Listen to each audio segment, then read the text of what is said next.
지난 7일부터 시작된 국정감사, 이제 내일 종합감사를 끝으로 끝납니다.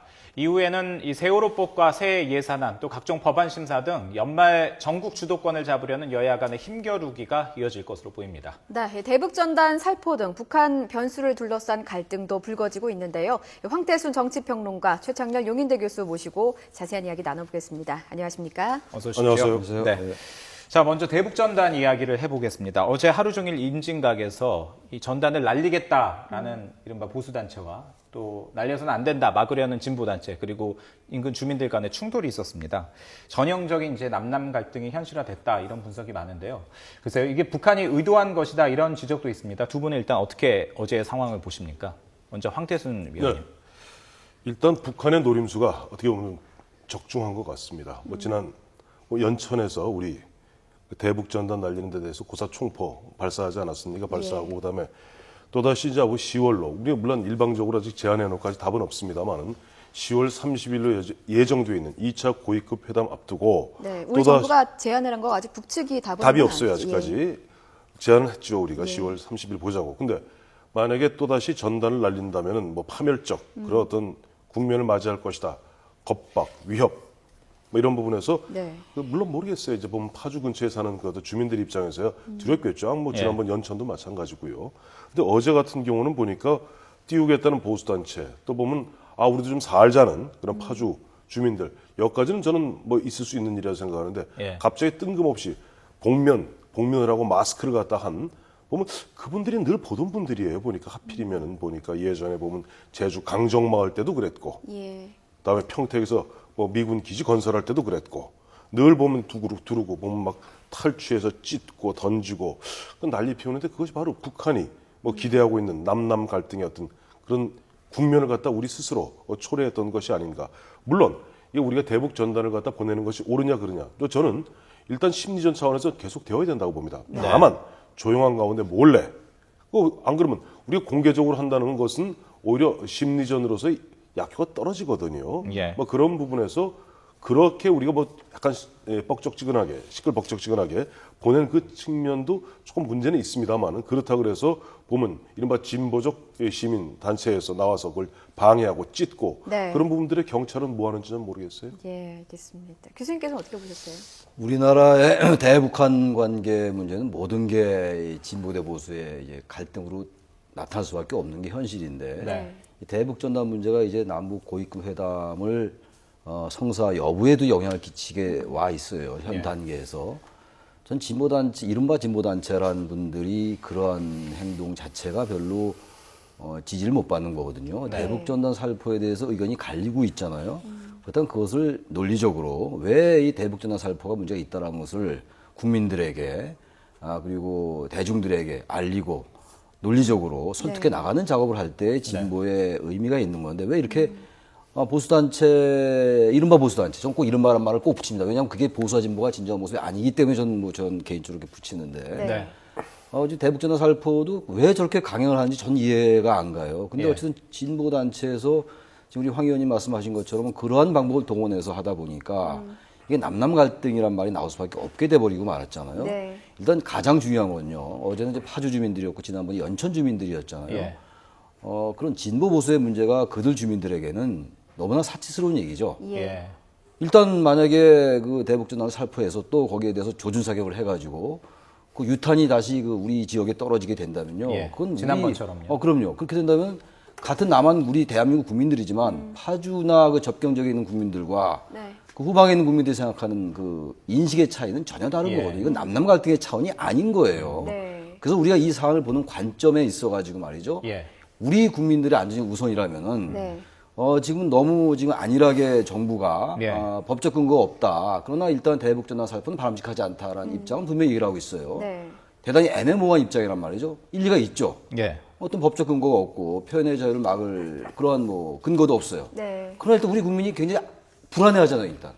그것보다 더 큰 근거가 어디 있습니까? 좀 남남 갈등 뭐 이게 대북전단 살포가 심리전천에서 옳다 그르다의 차원 이전에 모든 게 안전 아니겠어요? 안보가 뭡니까? 안보, 시큐리티가. 안전이잖아요. 전쟁에서도. 그렇다면 주민들 본인들이 지금 안전 때문에 하지 말라고 그런다면은 정부가 보다 적극적으로 나설 필요가 있는 거죠. 알겠습니다. 예. 정부가 적극적으로 나설 필요가 있다고 말씀하셨는데 정부 입장에도 살짝 변화가 있는 것 같습니다. 국감에서 류길재 통일부 장관이 나와서 한 발언인데요. 사실 그 전까지는 표현의 자유가 있기 때문에 그 대북전단 살포 행위를 직접적으로 막을 수는 없다. 이게 기존의 입장이었고 지난 금요일 국감에서는 남북 관계에 도움은 안 된다. 하지만 이 헌법상 법적인 근거가 없으니까 막을 수는 없다. 이렇게 살짝 미묘한 입장을 보였습니다. 예. 정부가 어떻게 해야 될지 궁금한데요. 저는 정부는 의연해야 된다고 봐요. 예. 정부는 의연해야 되는데 앞서 말씀하신 유길재 장관 표현이 아주 섬세합니다만은 미세합니다만은 조금 바뀌는 듯한 인상을 줘요. 물론 일부 뭐 이해는 합니다. 왜냐하니까 통일부 장관은 남북 대화를 갖다가 주무하는 장관이거든요. 예. 그러다 보니까 남북 대화에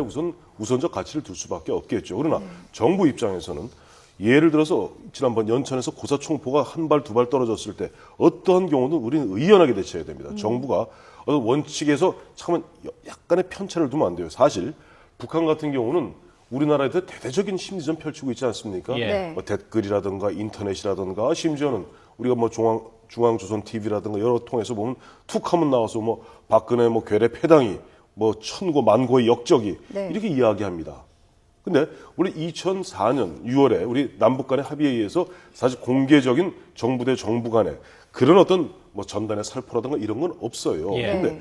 북한은 인터넷이 아시겠습니까? 인터넷이 작동이 안 되는 나라입니다. 인트라넷만 있는 나라예요. 네. 즉 외부에서 어떤 형태의 정보 주입이 불가능한 나라입니다. 그런 네. 정도에서 우리가 2004년 6월에 남북 간의 합의에 따라서 정부가 주도하지는 않지만 이른바 시민들이 아까 말씀하셨던 이른바 예. 그 탈북자 중심들의 이른바 보수, 약간 좀 성향이 좀 극우이기는 해요. 네. 그쪽에서 고도의 심재를 그동안 조용히 펴왔던 건 사실입니다. 예. 그런데 이러한 부분에 대해서 전 다 좋아요.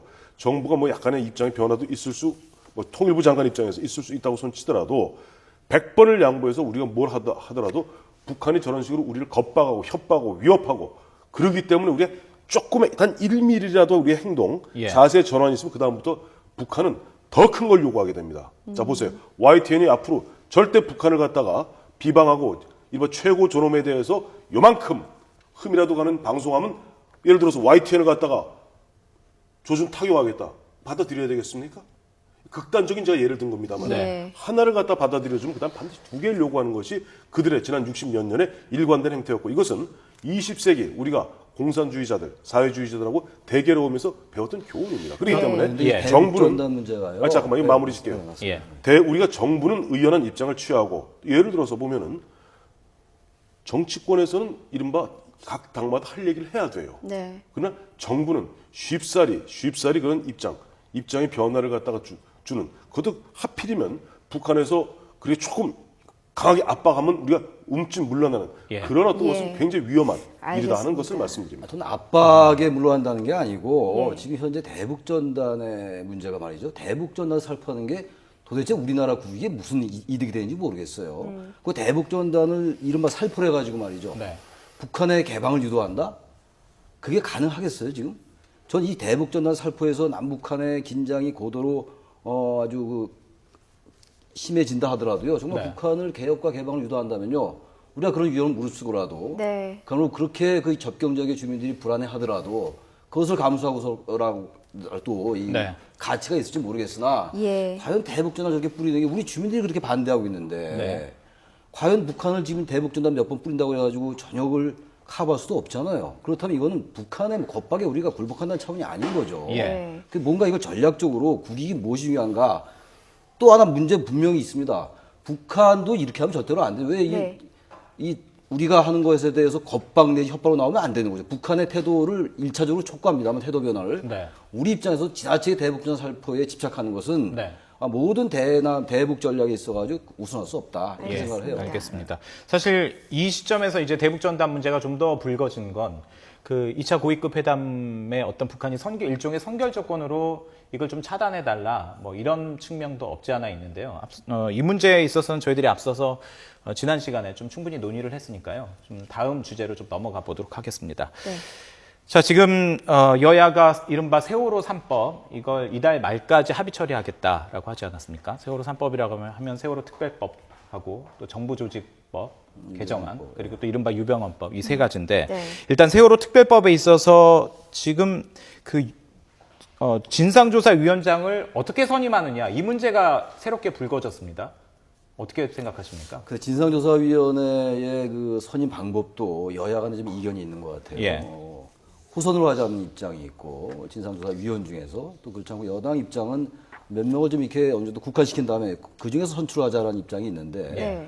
그 부분도 있고 위원 문제도 있고요. 또 부위원장 문제도 있고 또 하나 보다 중요한 게 지금 연말 이 10월 말이라 며칠 안 남았어요. 지금 네. 며칠 안 남았는데 지금 현재 그 특검 후보 추천 이 문제에 유가족이 참여할 거냐 참여하지 않을 거냐의 문제는 여야가 확연히 다릅니다. 지금. 예. 그래서 며칠 내에 여야가 이 부분에 타협을 이끌어낼 수 있을지 현재로서 쉽지 않아 보인단 말이죠. 실무협상팀 차원에서 하기는 좀 어려울 것 같고 여야 지도부가 좀 해야 될 것 같은데 여야 지도부로서도 지금 여당 입장은 확고하죠. 예. 기본적으로 지난번에 추후 논의한다고 그랬습니다만 9월 30일 날 3차 협상 타결될 때 네. 기본적으로 여권의 입장은 어쨌든 그 유가족이 참여하는 것은 사법체계를 흔든다는 게 확고한 입장이니까 네.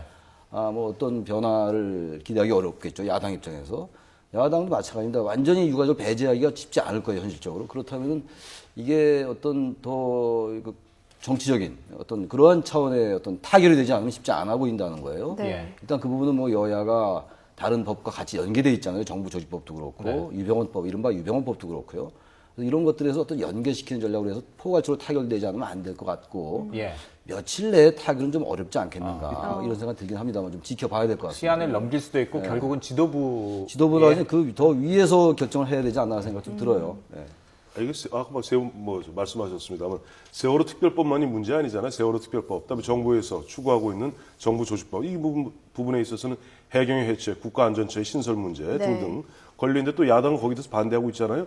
그러면 이걸 다 패키지로 한꺼번에 세 가지를 엮어서 가기로 했다고요. 그러니까 예. 이른바 유병헌법이라는 것은 여야가 큰 이견이 없습니다. 네. 그래서 유병헌법에 대해서는 이것은 상임위 차원이 아니라 법사위에서 법안심사 소위 예. 자꾸 심사하고 있는 정도는 이건 논외로 치시자고요. 예. 문제는 이른바 세월호 특별법, 네. 또 하나는 정부조직법 개정안. 개정안. 이 두 가지가 서로 여야 입장이 지금 사실은 이게 제로섬이라 그러죠. 한쪽이 승하면 한쪽이 내려앉고 한쪽이 승하면 한쪽이 내려오고 이런 묘한 관계인데 이런 부분에서 저 내일 뭐 타스크포스 2차 회의 열린다고 합니다. 예. 자, 10월 31일까지 나흘 남았는데 되겠어요?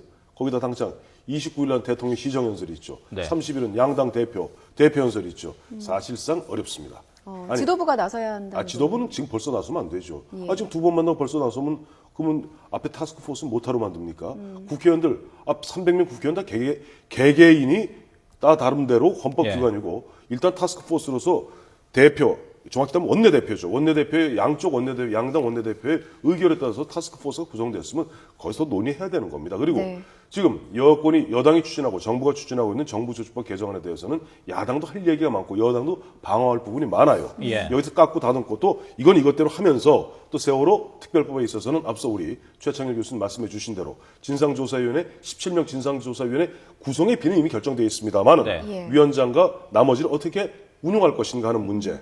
그다음에 더 나아가서는 이른바 특별검사 추천에 있어서 유족의 문제, 참여 문제. 예. 이 이게 원래 문제까지를 쟁점이었죠 처음에는. 쟁점으로 시작했는데 이제 예. 진상조위원회로 또 이제 번졌어요.